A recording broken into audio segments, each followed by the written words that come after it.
how it's Great not the animation. image in... It was quite beneficial relationship for both parties. They had to be eliminated. The first Thanksgiving...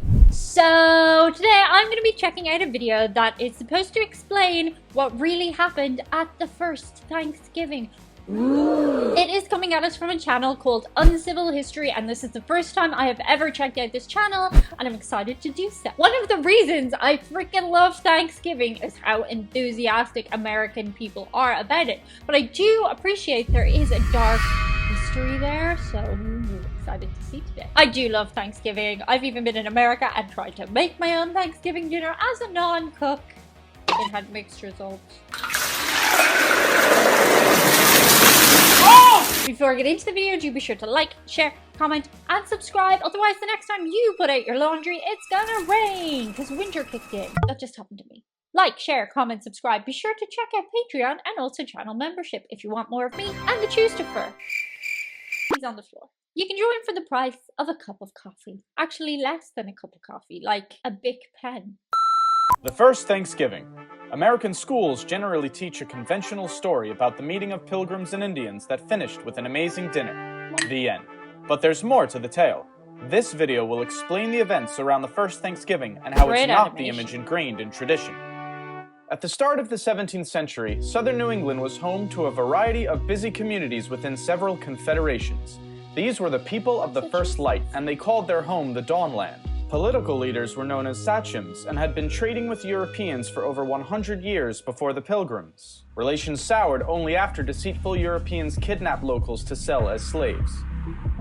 Permanent European settlement was impossible due to the already high population of native occupants. But in 1616, tradesmen introduced a disease to the Dawnland, whose inhabitants died in droves from a lack of immunity. In 3 years, up to 90% were wiped out in several confederations, including the Wampanoag. Their head sachem, Massasoit, was aware of how close they were to being subjugated by their unafflicted enemy, the Narragansett. He was determined to save his people from such a fate. This was the political world the Pilgrims were about to enter. The Pilgrims were not called Pilgrims by their contemporaries. They were known as Separatists, a branch of the English Puritans. King James hated Puritans and began persecuting them in 1604, so the Separatists fled to Holland, where they were free to worship. But just a wee cozy reminder that Ireland was Great Britain back in the day, but Ireland is not now, or Northern Ireland, we won't get into that. But just remember that the orangeness is an old map, because they feared losing their national and communal identity, the congregation wanted a new place to plant their church. They decided on America and asked King James for a patent that would grant them rights to build a colony. They planned to make a profit catching fish to pay off the debts to their investors. The Mayflower set sail on September 6th. 2 months later, Cape Cod was spotted and 16 men were sent ashore to inspect the area. Unfortunately, the settlers didn't know how to fish and food was running out. They resorted to stealing from graves, homes, and storage pits to keep everyone alive.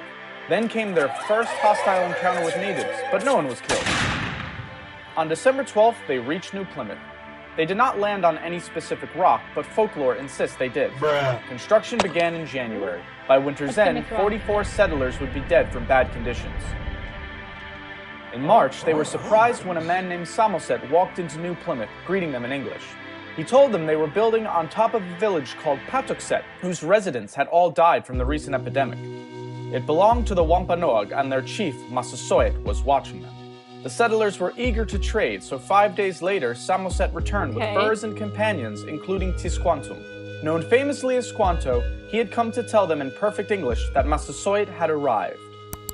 Okay, this is interesting. So initially, it was quite beneficial relationship for both parties. Well, that's immature of me. She didn't mean it like that. Maybe that did happen too, though.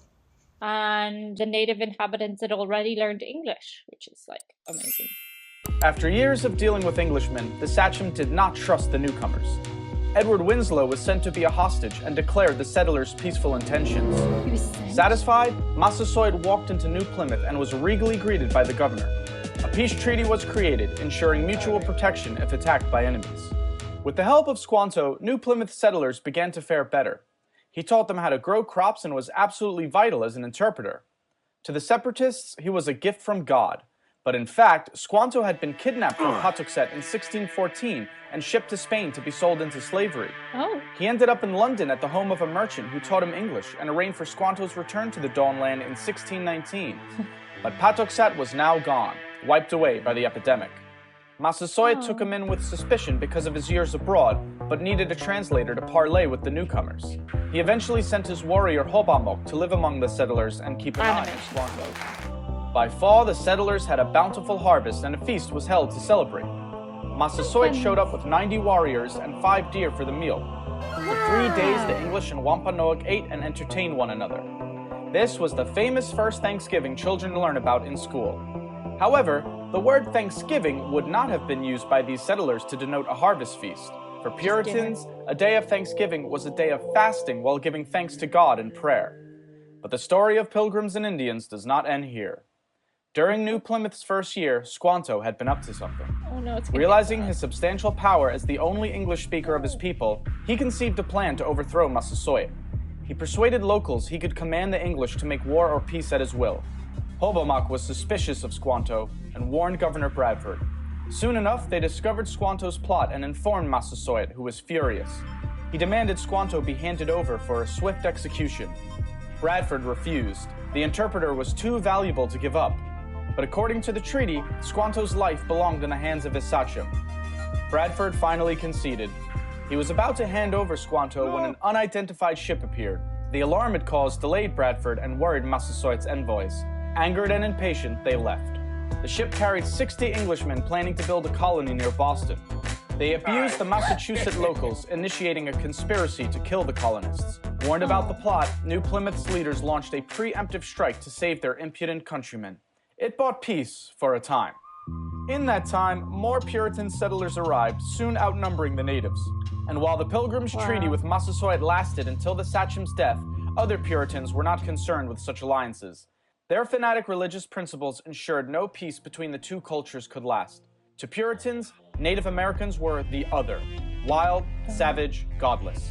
With such an ideology, the outcome was inevitable. If they did not convert to Christianity and surrender their cultural identity, they had to be eliminated.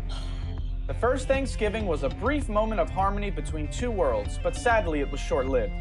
The capitalist opportunities the Dawnland presented, combined with zealous puritanical beliefs, were incentive enough to wipe away the native inhabitants. There is nothing wrong with sharing a feast of thanks with loved ones, but remember the true events that started the holiday, and not the fairy tale. Great video. That was super interesting. As a person from Europe, Ireland, I knew a little bit of it, but not all of it. It makes me so sad when it all went wrong at the end, when people started out with such good intentions. What makes me more sad is like today we think that we are above that, but I feel like in a lot of cases, people feel, I'm not just talking like racially or gender-wise, I think people feel if you're not the same as them, if you don't have the exact same beliefs and ideologies as them, that you have nothing in common and you must be eliminated. I think the right way is to tolerate other people and respect their beliefs if they're not things that hurt other people. I'm not in charge of the world.